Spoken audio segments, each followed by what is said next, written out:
Once again, welcome back to the Masters of Digital 2021.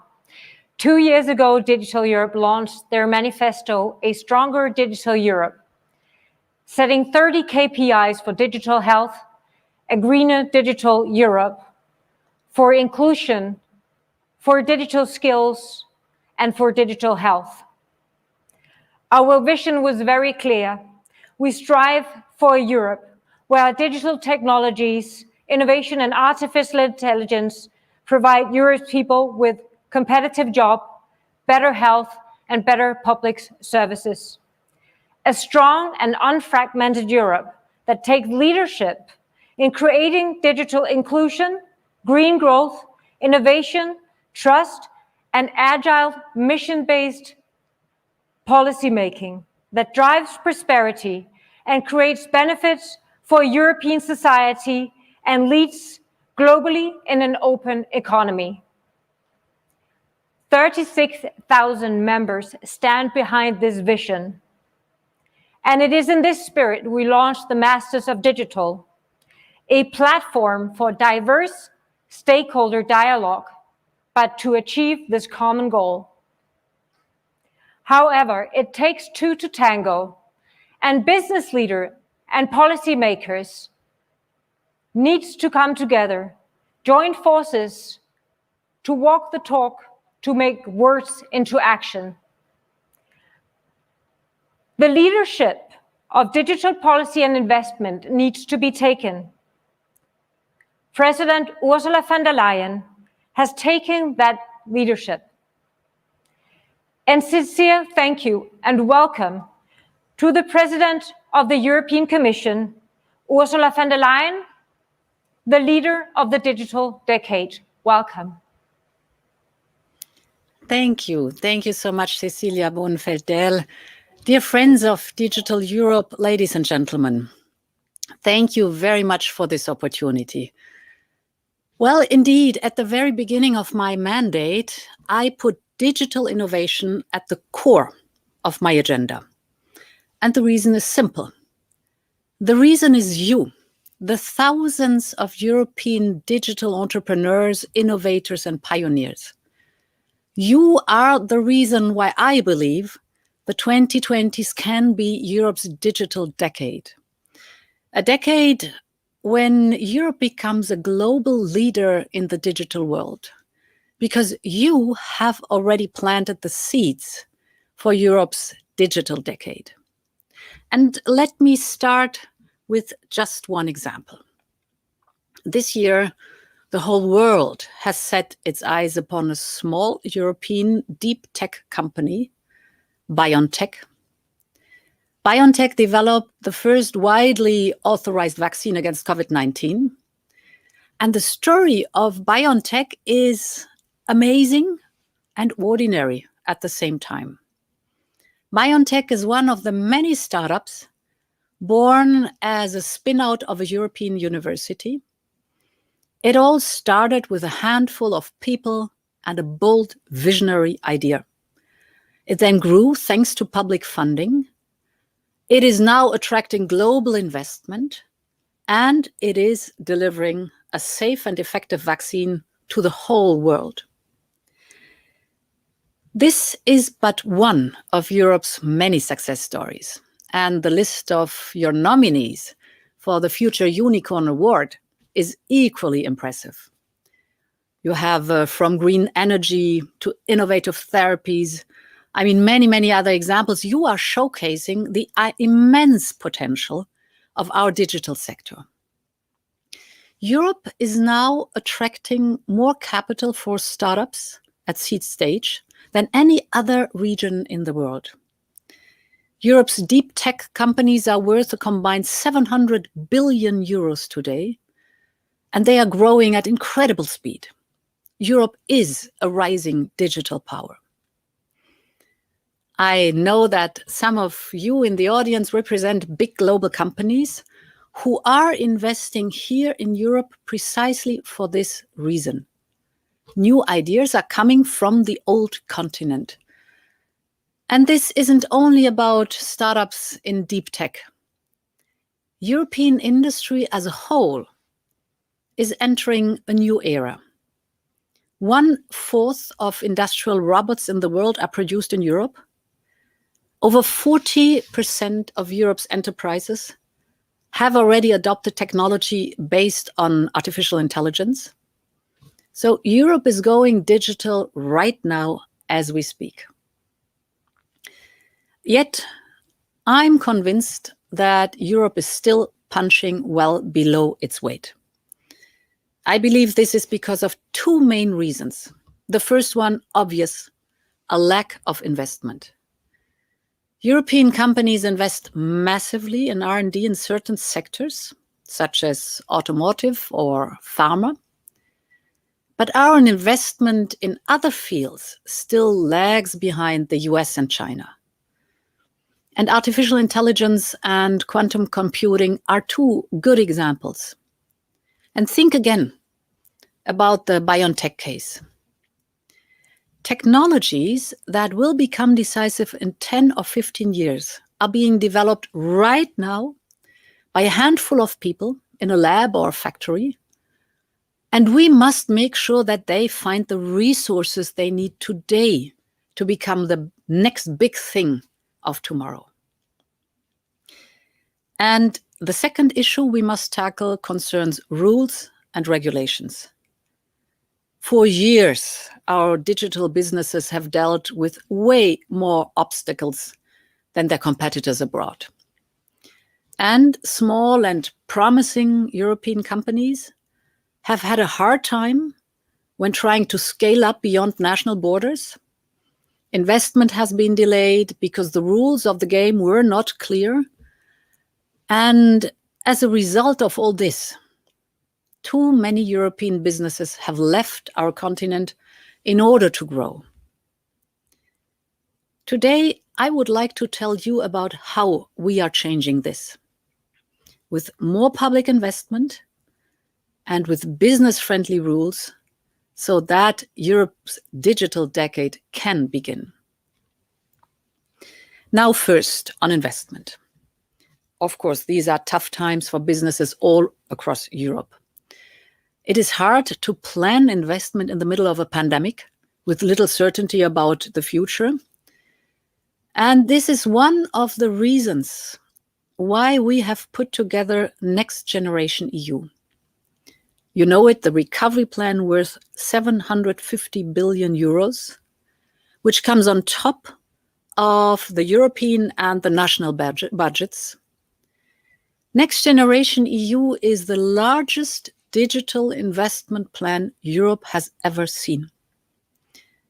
At least 20% of Next Generation EU will fund digital investment.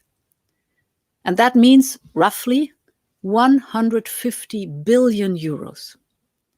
So Next Generation EU will help bring high-speed internet to all corners of our union, including our countryside. It will invest in the skills European workers need for the digital transition. Building on the experience of Gaia X, Next Generation EU will support the creation of a European cloud, a world-class infrastructure to store and manage data with the highest standards on security, on privacy, and on data portability. And Next Generation EU will also support the creation and the expansion of digital innovation hubs. These are places where businesses can find the digital solutions they need. And thanks to digital innovation hubs, traditional industries will learn that they will gain from using data and artificial intelligence. And digital businesses will find new investors who can help them scale up. So Next Generation EU can be a game changer. The fourth industrial revolution blurs the lines between the digital and the physical world. You are the vanguard of Industry 4.0. And now Next Generation EU can help this fourth industrial revolution just to go mainstream. Don't get me wrong. I know that public investment cannot change the world alone. So the second thought is that this is a moment to join forces between public and private investors. Last year, for instance, we created a new European investment fund for artificial intelligence and blockchain. We are now working together with the European Investment Bank, with national investment banks, and with venture capital investors. In the first year, we've put together 700 million euros of investment, and I'm sure we can reach 3 billion euros this year. So for a small digital business or deep tech startup, this can make a world of difference. As resources from Next Generation EU start to flow into our economies, it's now time to join forces between the public and the private sector. And there is a second field where the European Union can make a great difference: in our internal market. This year, we are rewriting the rulebook for our digital internal market. I want companies to know that across the European Union, there will be one set of core digital rules, instead of this patchwork of national legislation and national regulators for the same company, you know. All digital business in Europe, from Riga to Bilbao, should have the same geographical horizon. The European single market, with 500 million consumers and continent-wide opportunities. So, we are creating a single set of rules for all digital businesses operating in Europe. And this is why we have just presented 2 new pieces of legislation, the Digital Services Act and the Digital Markets Act. The Digital Services Act defines the responsibilities of all digital actors operating in Europe. And the Digital Markets Act will ensure that the online world remains a space of innovation and accessible to all players, big and small. These are just the first steps, and more are following. Now, let me focus in particular on data and artificial intelligence. 2 sectors where the lack of clear rules creates uncertainty for businesses and for customers alike. Machine-generated data can be the fuel for Europe's recovery. We are literally sitting on a gold mine. Every day, every European business produces data without even noticing.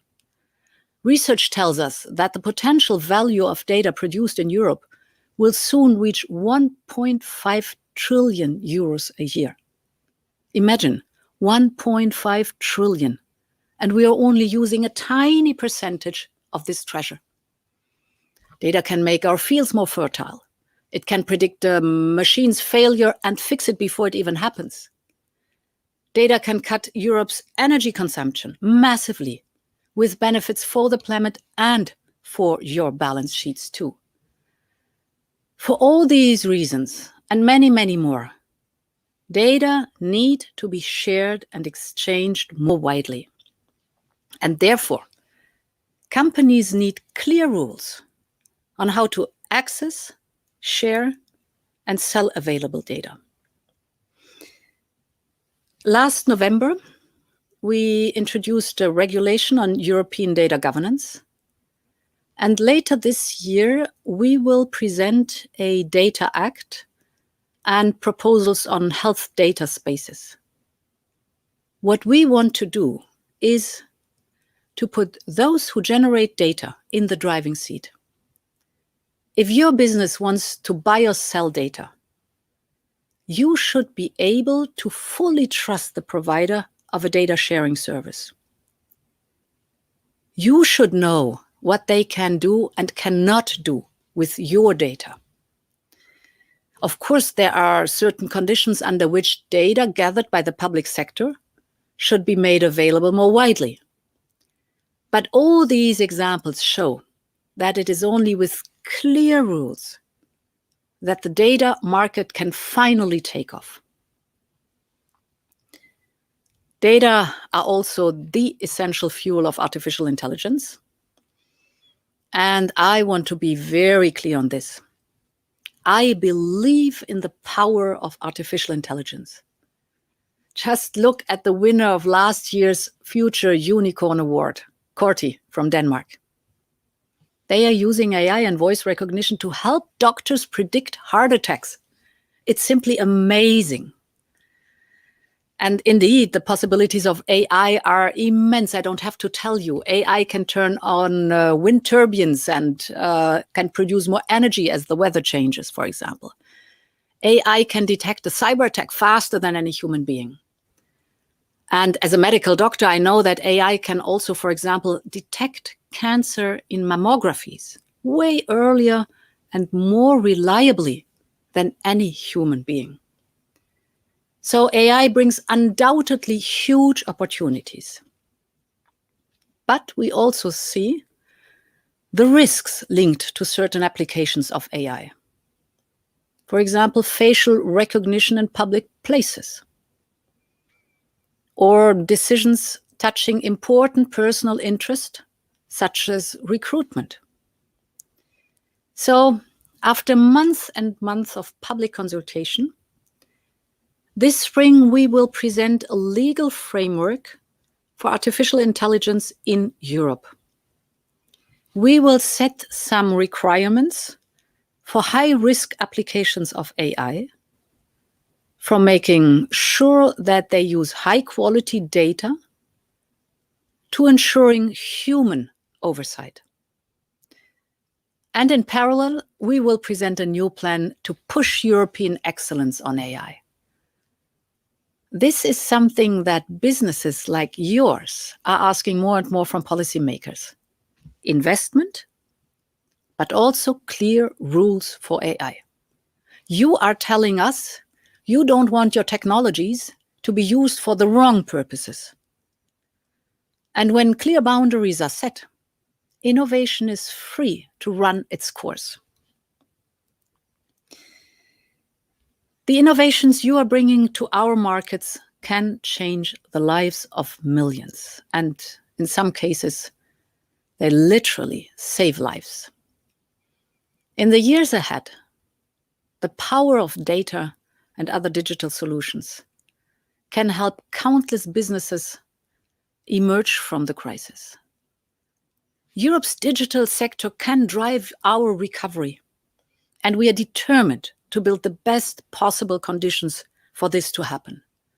With infrastructure, with skills, with data clouds and funds for AI, removing obstacles for rising unicorns, and giving certainty to investors. And this is how Europe's digital decade can begin. A decade when we become masters of our digital future. Finally, masters of digital. Thank you very much for your attention. Thank you so much for this great speech, President Ursula von der Leyen. I must say that it gives a lot of hope that we will, and we are determined in Digital Europe to reach our common goal of a stronger Digital Europe. And we will monitor our progress by using also our KPIs that we set a few years back. And we are ready to join forces.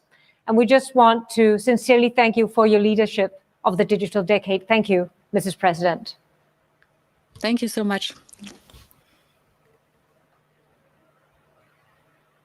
Thank you so much to the President for her speech. Be right back with you in a minute.